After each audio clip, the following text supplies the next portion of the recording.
Bonjour, bonsoir, selon l'heure dans laquelle vous nous suivez, et rendons grâce à notre Dieu pour cette opportunité qu'il nous donne à ce moment pour écouter sa parole en vue de l'édification de notre foi.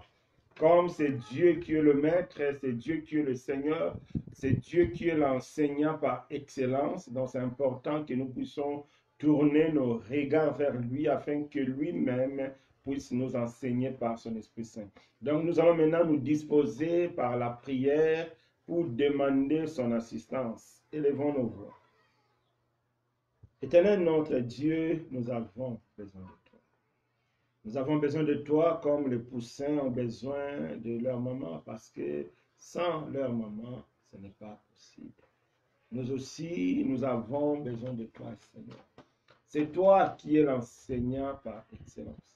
C'est toi qui touches le cœur. C'est toi qui connais nos besoins. C'est pourquoi nous te demandons, ô Dieu, de nous assister. C'est pourquoi nous te demandons, ô Dieu, de nous parler, de se saisir, de cette opportunité, ô Dieu, pour montrer le chemin que tu as tracé pour nous, de se saisir de cette opportunité, ô Dieu, pour nous préparer à l'enlèvement. Merci, notre Dieu. Merci pour toutes choses. Merci de nous parler au nom puissant de Jésus-Christ. Amen. Amen. Donc aujourd'hui, c'est notre premier jour de jeûne et prière. Comme j'avais dit hier, nous allons prendre 3 jours de jeûne et prière. C'est pour demander l'assistance de Dieu, c'est pour demander la grâce de Dieu, afin qu'il nous aide à devenir constants, afin qu'il nous aide à avoir la constance. Parce que nous avons vu dans l'étude de l'église de Thyatire comment le Seigneur a apprécié cette qualité. C'est vraiment une qualité que nous en avons besoin. Donc, la constance, c'est vraiment quelque chose d'important dans la vie de chaque chrétien. Donc, tout chrétien doit chercher la constance parce que ça, c'est vraiment quelque chose qui va nous aider à marcher avec Dieu. C'est vraiment quelque chose qui va nous aider à aller loin avec Dieu. Comme la Bible nous dit que sans Jésus-Christ, nous ne pouvons rien. C'est pourquoi nous avons pris le temps de prier et encore on va prier et jeûner. Mercredi encore on va prier et jeûner. Tout simplement pour dire qu'il a dit, sans lui, nous ne pouvons rien. Parce que nous voulons la constance, seul le Seigneur qui a le moyen, seul le Seigneur qui a la capacité de nous donner, c'est-à-dire cette constance que nous avons besoin. Donc, mes bien-aimés, notre thème, c'est la constance. Donc, nous avons compris, c'est vraiment une qualité importante que nous en avons besoin pour grandir avec Dieu, pour aller loin avec Dieu. C'est une qualité que le Seigneur a appréciée dans l'église de Thyatire. Donc, on va prendre nos Bibles dans le livre d'Apocalypse. Apocalypse, chapitre 2. Apocalypse, chapitre 2, verset 19. Donc, on va seulement se limiter dans ces qualités. Apocalypse, chapitre 2, verset 19. Je connais tes œuvres, ton amour, ta foi, ton fidèle service, ta constance. Tes œuvres et tes dernières œuvres sont plus nombreuses que le premier. On voit ici, le Seigneur apprécie cette église de Thyatire. Il dit, je connais tes œuvres, ton amour, ta foi, ton fidèle service et ta constance. Donc, la constance, c'est important. Nous devons être constants dans notre foi, dans le Seigneur. Donc, c'est important. Donc, la constance, c'est une qualité très importante, mais souvent ignorée. Même moi-même, c'est seulement à travers l'étude de l'église de Thyatire que j'ai découvert vraiment cette qualité et j'ai vite compris l'importance de la constance dans la vie chrétienne. C'est pourquoi aussi par la grâce de Dieu, Dieu nous pousse aujourd'hui à chercher cette constance. C'est pourquoi nous avons pris ces 3 jours de jeûne et prière pour demander à Dieu de nous rendre constants comme cette église de Thyatire. C'est important. Donc, étant chrétien, c'est important d'avoir la constance. Donc, comme notre premier point, nous allons voir l'importance. Quelle est l'importance de la constance dans la vie d'un chrétien? Vous savez, mes bien-aimés, pour comprendre l'importance de la constance, il faut d'abord comprendre la volonté parfaite de Dieu pour nous. Pour nous chrétiens, pour quiconque qui fréquente une assemblée, la volonté parfaite de Dieu est que nous soyons enlevés. Dieu veut que nous soyons enlevés. Dieu veut que nous soyons des vierges sages. Pourquoi la vierge sage?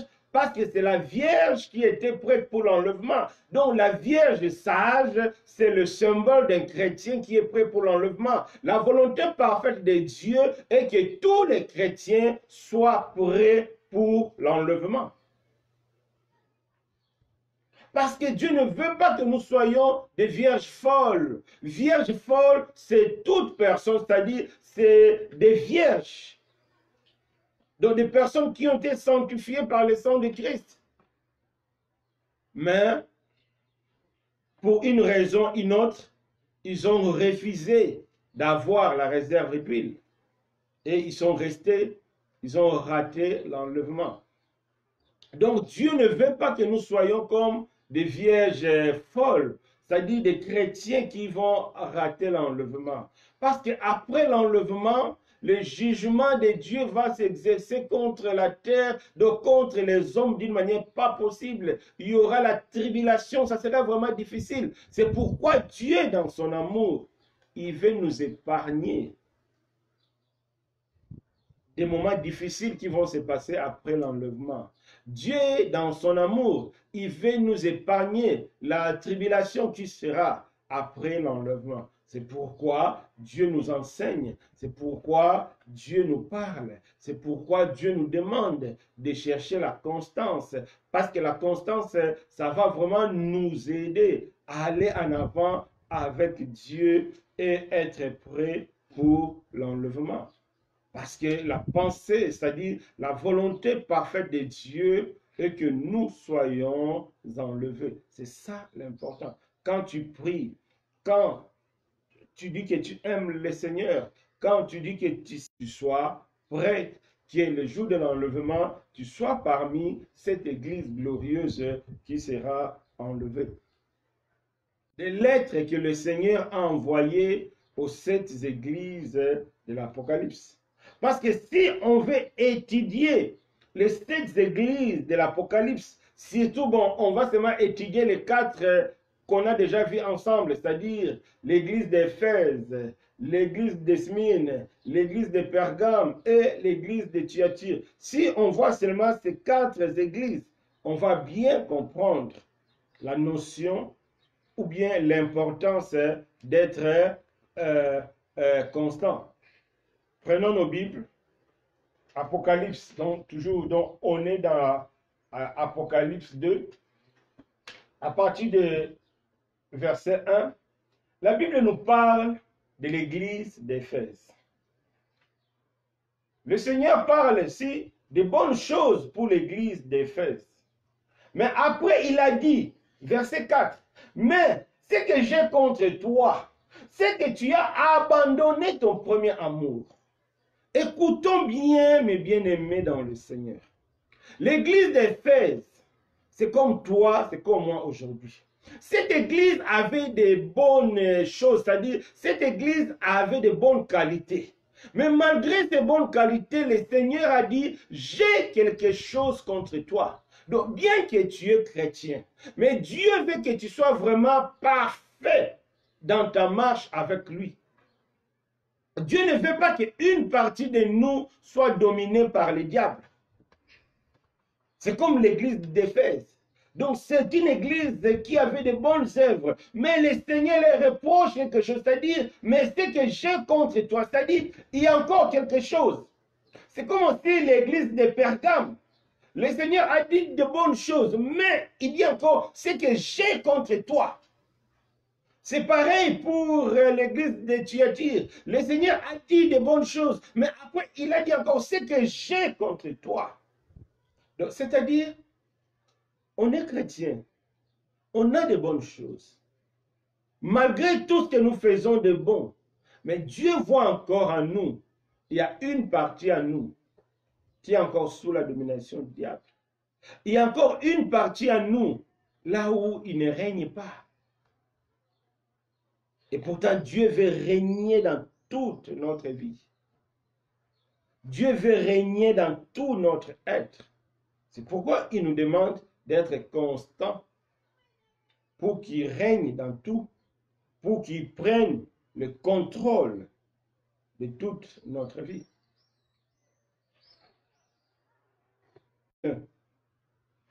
Il m'a dit vraiment, il m'a fait part de ces difficultés que la personne n'arrive pas à maîtriser. Et moi, je dis à la personne, en tout cas, tu as besoin de la délivrance. Mais la personne m'a dit, oh, mais moi, je suis chrétien. J'ai dit, oui, même si tu es chrétien, tu as besoin de la délivrance. J'ai dit, quand on parle de la délivrance, ce n'est pas toujours qu'on vient chasser les démons dans ta vie, non. La délivrance, c'est-à-dire là où le Christ ne règne pas, le Seigneur peut te délivrer. Quand la Bible dit, vous connaîtrez la vérité vous rendra libre. C'est-à-dire, la délivrance, ce n'est pas forcément qu'on doit chasser des démons dans notre vie, non. Mais la délivrance, c'est aussi des parties là où Christ ne règne pas, mais qui est par la puissance du Saint-Esprit, Dieu peut nous faire grâce pour que cette partie-là ne soit plus en nous. C'est comme on voit dans l'église d'Éphèse, de Smyrne, l'église d'Éphèse, de Pergame et de Thyatire. Bien qu'il y a des côtés positifs, mais il y a encore des côtés négatifs. Et le Seigneur a dit quoi? C'est que j'ai contre toi. Donc, on peut être chrétien, né de nouveau, qui aime le Seigneur, qui sert le Seigneur. Malheureusement, dans la vie de certaines personnes, malgré ces bonnes qualités, il y a encore un côté que le diable règne. Il y a encore un côté que le Seigneur ne contrôle pas. C'est pourquoi nous avons besoin de la constance pour permettre au Seigneur de régner dans toute notre vie. Donc, celui qui n'est pas constant dans sa vie, il y aura de bonnes choses, mais il y aura aussi un aspect de sa vie là où le Seigneur ne va pas régner. C'est-à-dire quelqu'un qui sert bien le Seigneur, qui prêche bien, qui craint Dieu dans certains domaines, mais il y a encore dans les autres domaines là où le Seigneur ne règne pas, mais là où il tombe là où il est encore esclave de la chair. C'est pourquoi Dieu a reproché à ces églises-là. Alors nous avons besoin d'être constants pour éviter de laisser une partie de nous d'être dominés par les diables. Parce que si on est constant dans notre foi, cela nous permettra vraiment de laisser le Seigneur contrôler entièrement notre vie. Si on est aussi constant dans notre vie, cela nous permettra de porter des fruits et des fruits agréables à Dieu. Comme l'église de Thyatire, comme le Seigneur dit, c'est-à-dire de bonnes œuvres sont plus nombreuses que... Non, tes dernières œuvres sont plus nombreuses que le premier. C'est-à-dire, Dieu veut nous voir vraiment porter des fruits et porter des fruits en abondance. Donc, quelle est l'importance d'être constant ou bien de la constance? L'importance de la constance, c'est pour nous permettre à livrer tout notre corps à Dieu, pour permettre au Seigneur de régner dans toute notre vie, pour qu'il n'y ait plus des aspects de notre vie là où le Seigneur ne règne pas. C'est-à-dire pour éviter qu'il y ait encore des trous dans notre vie, pour éviter qu'il y ait encore, c'est-à-dire de péchés qu'on a du mal à contrôler et là où ça nous ramène toujours dans la chair. C'est pourquoi nous devons être constants pour permettre au Seigneur de nous donner la force de ne plus se laisser dans certains domaines de notre vie. Donc c'est ça l'importance d'être constant. Maintenant, on a compris l'importance d'être constant. Donc c'est pour permettre au Seigneur de régner dans toute notre vie pour qu'il n'y ait plus des aspects sombres dans notre vie. Et maintenant, comment on peut définir la constance? C'est quoi la constance? La constance n'est rien d'autre que l'effet de chercher à plaire toujours au Seigneur. Donc, c'est lui qui est constant. C'est celui qui a le désir toujours de plaire au Seigneur. Quand tu cherches la constance, en réalité, tu ne cherches que à plaire au Seigneur chaque jour de ta vie. C'est-à-dire, c'est lui qui cherche toujours à porter des fruits et à porter des fruits en abondance. C'est important.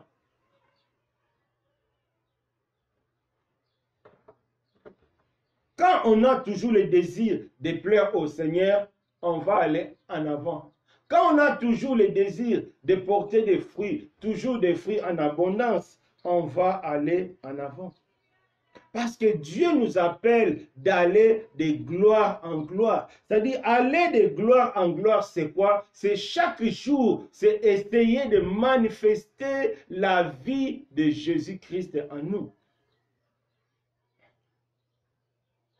Donc, celui qui veut la constance, donc celui qui veut être constant, c'est-à-dire chaque jour dans sa vie, donc il va être animé de la volonté, de la pensée, de tout faire pour plaire à Dieu. Quelles que soient les conditions, quel que soit l'environnement, mais dans son cœur, il y a cette volonté, dans son cœur, il y a cette pensée de plaire à Dieu. C'est ça, être constant.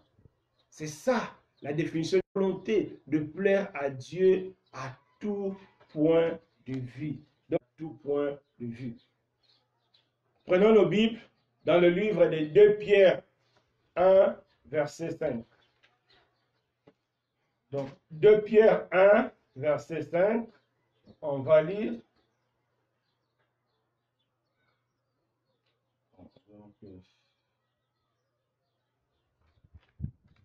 2 Pierre 1, verset 5, on va lire.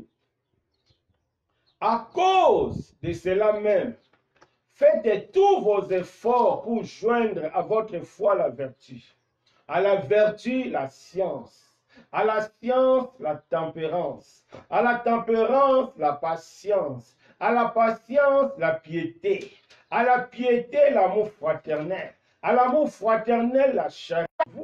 Et ils sont avec abondance.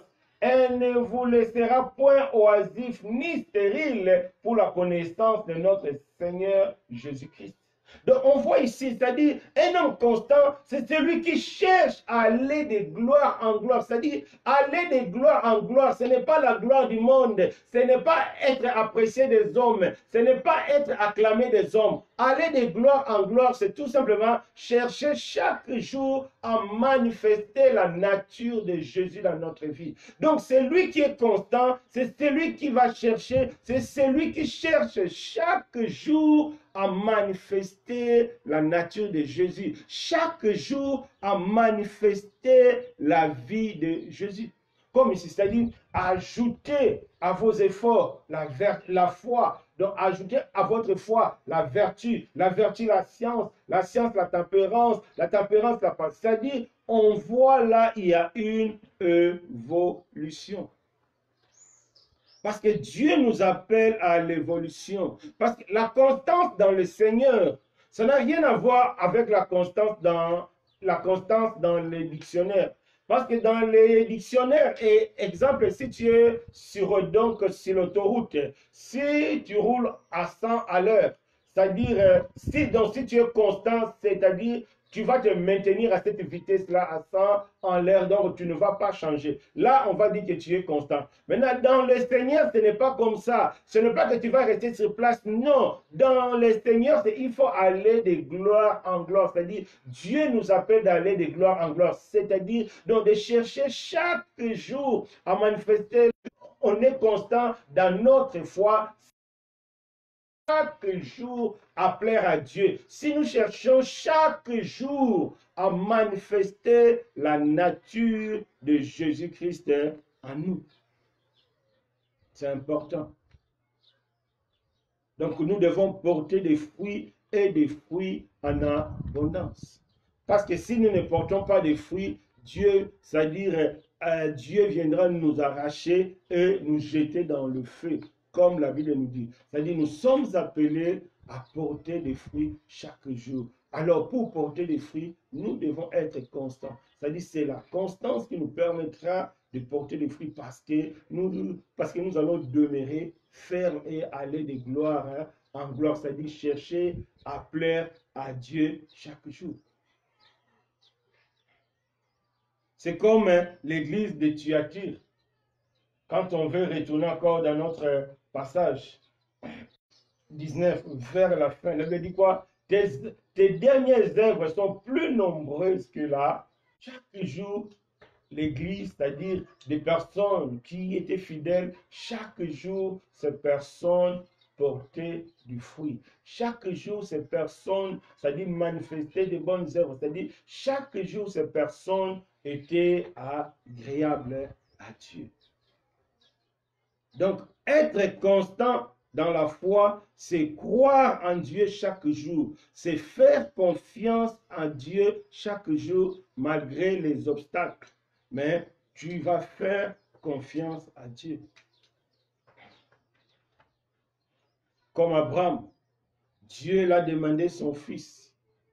Malgré que c'était difficile, mais il a quand même tenu à honorer sa foi en Dieu, c'est-à-dire il a quand même accepté de donner Isaac, aller encore plus loin, c'est-à-dire aller donc, il a quitté sa maison pour aller les sacrifier, on voit, c'est-à-dire aller donc chaque jour aller plus loin avec le Seigneur. C'est-à-dire Dieu nous appelle d'aller vraiment plus loin avec lui. C'est-à-dire donc celui qui a la constance dans sa foi, c'est la personne qui cherche toujours, c'est-à-dire à faire confiance à Dieu, quelle que soit l'affaire, quel que soit, donc il va toujours chercher à faire confiance à Dieu. Là, on dira que non, cette personne est constante dans sa foi parce qu'il cherche toujours à faire confiance à Dieu. La constance dans la sanctification, c'est-à-dire la personne qui développe chaque jour la haine du péché. C'est-à-dire, c'est lui qui veut demeurer dans la sanctification pour plaire à Dieu. Donc, chaque jour, il va développer la haine du péché. C'est-à-dire, donc, chaque jour, il va tout faire pour corriger ses erreurs et ne plus retomber dans le même faute. Donc, c'est-à-dire, chaque jour, il va avancer. Donc, il ne va pas rester sur place, à rester sur les mêmes fautes, non. Mais chaque jour, la personne va chercher à avancer. Chaque jour, la personne va chercher à manifester réellement la haine du mal, la haine du péché. C'est ça, la constance dans la sanctification. C'est-à-dire, tu vas chercher chaque jour à développer la haine du péché. Chaque jour. C'est important. Donc, la constance dans la méditation veut dire tout simplement, c'est-à-dire, chaque jour, on va chercher à avoir plus de connaissances du Seigneur. Parce que quand on est constant dans la méditation, c'est pour chaque jour ajouter donc c'est-à-dire ajouter la connaissance du Seigneur à nous. C'est-à-dire chaque jour, on va chercher à connaître encore plus le Seigneur. C'est-à-dire la constance, c'est vraiment le fait d'aller chaque jour dans le Seigneur. Donc, c'est important. La constance dans le service, c'est la personne qui cherche chaque jour à faire de bonnes œuvres. Donc, chaque jour, à plaire à Dieu à travers son service. Donc, c'est important. C'est-à-dire, Dieu nous appelle à tout faire pour être agréable à lui. C'est pourquoi nous avons jeûné et prié pour demander au Seigneur de nous donner la force, pour demander au Seigneur de nous donner la capacité d'être constant. Donc, c'est-à-dire d'aller de plus en plus pour plaire au Seigneur, d'aller de plus en plus pour manifester la nature du Seigneur. Parce que il ne faut pas oublier que si Dieu nous a sauvés, si Dieu nous appelle, c'est pour qu'à travers de nous, les autres puissent connaître le Seigneur Jésus. Alors nous devons être constants, donc nous devons manifester chaque jour la vie de Christ pour permettre aux autres personnes, aux païens, de connaître le Seigneur. Amen. Et le deuxième point, plutôt le troisième point, comment faire pour être constant? Ou bien comment faire pour devenir constant? Comment faire pour avoir la constance? Prenons nos Bibles dans le livre de Jean 15. Là, le Seigneur va nous montrer comment faire pour être constant. Nous allons prendre nos Bibles dans Jean 15. Jean 15, verset 1 à 6.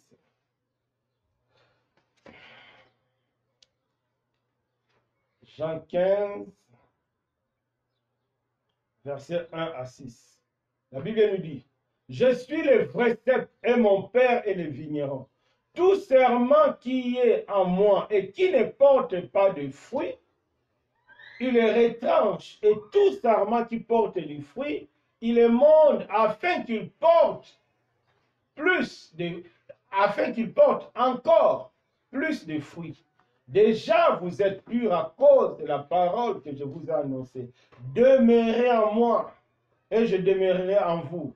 Comme le sarment ne peut de lui-même porter du fruit, s'il ne demeure attaché au cep, ainsi vous ne pouvez non plus, si vous ne demeurez le sarment, c'est lui qui demeure en moi et en qui je demeure porte beaucoup de fruits, car sans moi, vous ne pouvez pas. En moi, il est jeté dehors comme le serment, et comme les sarments, il est sèche, puis on ramasse les sarments, on les jette au feu et ils brillent.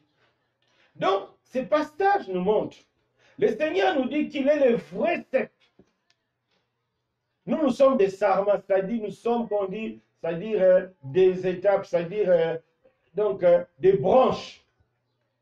Donc, sans lui, nous ne pouvons rien. Donc, pour être constant, ou bien pour avoir la constance, la première des choses, nous devons demeurer dans le Seigneur. Donc, nous devons demeurer en Jésus. Donc, nous devons être attachés à Jésus. C'est important. C'est-à-dire, nous devons faire confiance parce que la Bible dit, si vous m'aimez, aimez ma parole. C'est-à-dire, nous devons faire confiance à la parole de Dieu. Nous devons aimer la parole de Dieu. Nous devons à Jésus. Donc c'est lui qui est attaché à Jésus, c'est celui qui est attaché à la parole de Dieu, c'est celui qui accorde l'importance à la parole de Dieu, parce qu'elle me dit, au commencement était la parole et la parole était Dieu. Donc la parole de Dieu, c'est Dieu. La parole de Dieu, c'est Jésus qui est la parole de Dieu. S'attacher à Jésus, c'est aimer sa parole. S'attacher à Jésus, c'est s'attacher à la parole qui est la vérité. Parce que si on est attaché à cette parole, lui qui est le cep, et nous, nous sommes des branches, c'est-à-dire nous aurons tout ce qu'il nous faut pour porter des fruits. C'est-à-dire nous aurons tout ce qu'il nous faut pour être constants. Parce que de nous-mêmes, nous ne pouvons pas. C'est important. Prenons le cas de Lazare. Lazare était mort. Et puis le Seigneur l'a ressuscité. Et par la grâce du Seigneur, quand on a accepté le Seigneur, donc nous sommes ressuscités avec le Seigneur. C'est comme Lazare quand il a été ressuscité.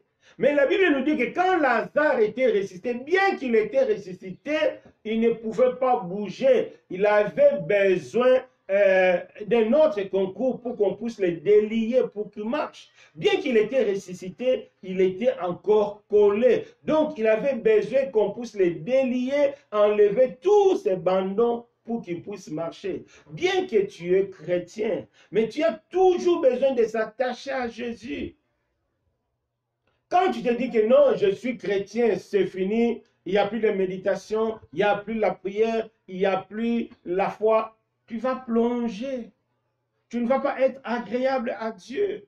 Tu as besoin de Jésus. Tu as besoin de la force de Jésus. Tu as besoin de la puissance du Saint-Esprit chaque jour dans ta vie. Parce que le péché est surnaturel. Tu ne peux pas vaincre le monde. C'est Christ en nous de concours d'un, c'est-à-dire d'une tierce personne pour qu'il soit délié. C'est pareil pour toi, c'est pareil pour moi. Donc c'est lui qui veut être constant dans sa vie, doit chercher à s'attacher à Jésus, c'est-à-dire doit chercher à demeurer, parce que le Seigneur a dit, si tu ne demeures pas à moi, tu ne pourras pas porter de fruits. Et nous avons compris aussi, la constance nous permet de porter des fruits. Donc tu ne peux pas porter des fruits si tu n'es pas attaché à Jésus.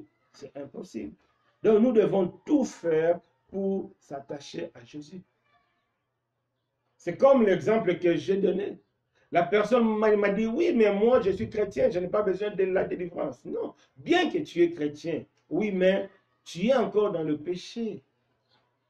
Il y a encore des domaines que Dieu ne contrôle pas. Preuve, tu tombes chaque jour. Donc tu as besoin de Jésus. Tu as besoin de s'attacher à lui pour qu'il te délivre là où tu es faible. Pourquoi beaucoup de chrétiens tombent dans le péché? Parce qu'ils n'estiment plus avoir besoin, c'est-à-dire de la force du Seigneur. C'est une erreur grave. Nous devons chaque jour chercher le Seigneur. Nous devons chaque jour crier à lui parce qu'il a dit, sans moi, vous ne pouvez rien.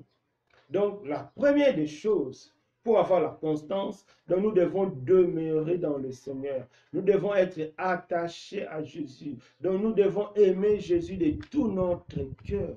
Parce que c'est lui en nous qui nous donnera la force. Ce n'est pas nous. Nous sommes faibles. Le péché est plus puissant que nous. Mais Christ en nous, il nous donnera la force de demeurer ferme. Christ en nous, il nous donnera la force de plaire à Dieu. Christ en nous, c'est lui qui est la sémence. Par sa sémence en nous, nous porterons des fruits et nous porterons des fruits en abondance. Amen. Donc, c'est important, mes bien-aimés, de s'attacher à Jésus pour être constant ou bien avoir la constance. Deuxième chose que nous avons besoin pour avoir la constance, nous devons nous tourner toujours vers l'avenir.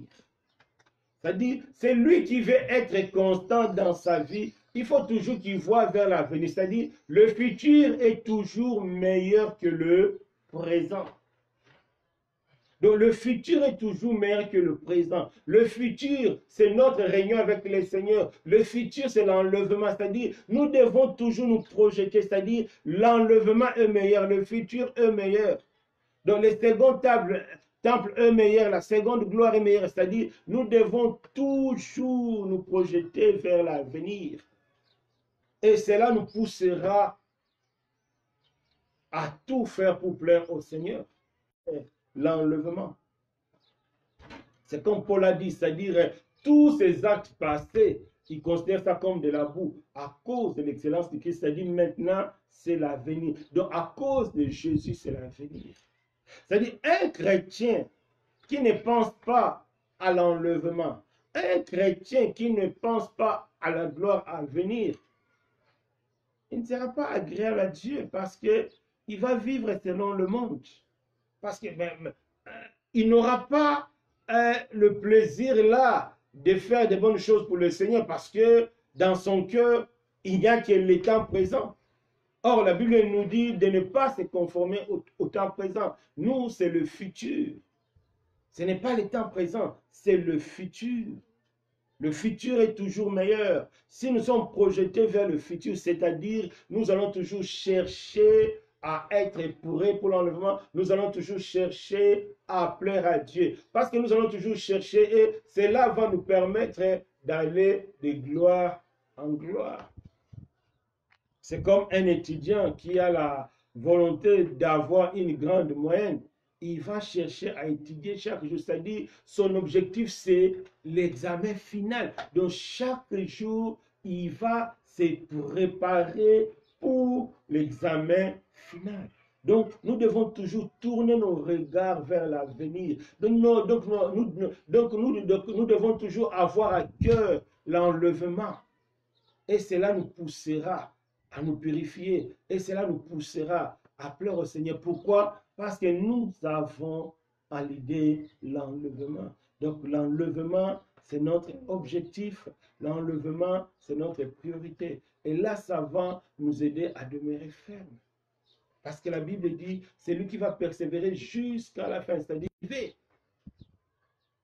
à l'enlèvement, comme le Seigneur a dit à cette église. Donc, c'est-à-dire, retenez ce que vous avez jusqu'à la fin. Objectif. Et notre fin, c'est l'enlèvement. Tout chrétien qui n'a pas l'objectif, l'enlèvement, c'est un chrétien qui sera charnel parce qu'il aura l'objectif, les soucis de ce monde. Il aura l'objectif, l'argent de ce monde, la gloire de ce monde et il ne pourra pas aller plus loin. Il sera comme la Vierge folle. C'est pourquoi nous devons fixer nos regards vers le futur, c'est-à-dire le futur est meilleur que le présent et notre futur, c'est l'enlèvement. Et si on a cette pensée, cela nous permettra vraiment d'aimer le Seigneur, cela nous permettra vraiment à tout faire pour aller en avant avec Dieu. Parce que nous avons cette pensée-là, de cela, ça nous permettra vraiment d'être constant dans notre foi. Cela nous permettra d'être constant dans notre vie de sanctification. Cela nous permettra d'avoir la constance dans notre service envers le Seigneur. Donc, c'est important, mes bien-aimés, de tourner notre regard vers l'avenir. Et le dernier point, pour être constant, nous devons apprendre à reconnaître nos erreurs. C'est lui qui va avancer avec le Seigneur, doit accepter, doit reconnaître ses fautes, doit reconnaître ses faiblesses pour aller en avance. Il y a des personnes, dès que tu veux les reprocher quelque chose, la personne se fâche, la personne se voit comme si elle ne peut pas commettre des fautes. Non, nous sommes des humains, on peut faillir. Mais parce que tu veux aller loin avec le Seigneur, nous devons apprendre à reconnaître nos fautes. Nous devons apprendre à reconnaître nos erreurs. C'est important. Regarde le roi David et le roi Saoul. Le roi Saoul, quand on lui reproche des choses, il n'a pas vraiment reconnu. Il a dit oui, mais j'ai fait ça parce que tu aimes les sacrifices. Donc tu aimes les sacrifices. Dieu a dit que non. L'obéissance vaut mieux que les sacrifices. Je t'ai dit d'aller et tuer tout le monde. Pas d'aller et tuer et garder quelque chose. Non. Bien que j'aime les sacrifices, mais pour toi, j'avais dit de tuer tout le monde. Tu vois, au lieu de reconnaître directement ses fautes pour avancer et demander pardon, mais il a tourné autour. Comme Adam et Ève. Tu as péché, non, ce n'est pas moi, c'est la femme. La femme, tu as péché, ce n'est pas moi, c'est le serpent. Mais quand on voit le roi David, quand tu avais commis l'adultère, directement, quelqu'un qui avait envie d'avancer, c'est lui qui a envie d'avancer avec le Seigneur. C'est lui qui a envie d'aller loin avec le Seigneur. C'est lui qui a envie de porter des fruits avec le Seigneur. Doit être prêt à reconnaître ses failles, demander pardon et avancer, oublier et se projeter vers l'avenir. C'est important. C'est l'une des qualités que Dieu veut voir en nous, c'est-à-dire la reconnaissance de nos fautes. Regarde Pierre, quand on voit dans le livre des Galates, dans l'épître des Galates, Paul l'a reproché des choses. C'est ça. Donc nous devons être humbles de reconnaître nos fautes pour aller en avant. Et si on a cet esprit de reconnaître nos fautes, et cela nous permettrait d'avancer. Parce qu'une fois on a commis une erreur, on va se repentir, demander pardon, et on va faire en sorte de ne plus recommencer, et cela va nous permettre d'aller en avant. Donc, mes bien-aimés, c'est les trois choses que nous avons besoin pour avoir la constance. C'est-à-dire, nous devons demeurer dans le Seigneur parce que sans lui, nous ne pouvons rien. Sans lui, nous ne pouvons pas porter les fruits. Donc, nous devons nous attacher à Jésus-Christ. Deuxième chose, nous devons fixer nos regards vers l'avenir, c'est-à-dire l'avenir est toujours meilleur que le présent et notre avenir, c'est l'enlèvement. Si on est animé de telles pensées, cette pensée nous permettra d'aller toujours en avant, cette pensée nous permettra de nous sanctifier, cette pensée nous permettra de bien servir les seigneurs, cette pensée nous permettra de porter des fruits parce que nous voulons aller en avant. Et la troisième des choses, c'est nous devons être prêts à reconnaître. C'est-à-dire quand on reconnaît nos fautes, cela nous permettra d'aller en avant. Donc que Dieu nous aide vraiment à avoir ces trois éléments parce que c'est important d'être constant dans le Seigneur. C'est important d'avoir la constance. C'est quoi la constance? C'est vraiment le fait de vouloir être agréable à Dieu. Donc, pour être agréable à Dieu, nous devons nous accrocher à Christ. Nous devons nous fixer notre objectif comme l'enlèvement et nous devons être prêts à reconnaître nos fautes parce que Dieu aime le cœur sincère et le cœur repentant. En tout cas, que Dieu de prendre encore le temps de prier en fonction afin que Dieu nous donne cette force-là d'être constant dans le Seigneur, donc d'avoir la constance. En tout cas, Dieu demain à 18 h. Donc, pour continuer notre enseignement. Et demain, ça sera le frère Maouto qui va nous enseigner. Que Dieu vous bénisse. Donc, on va maintenant prier.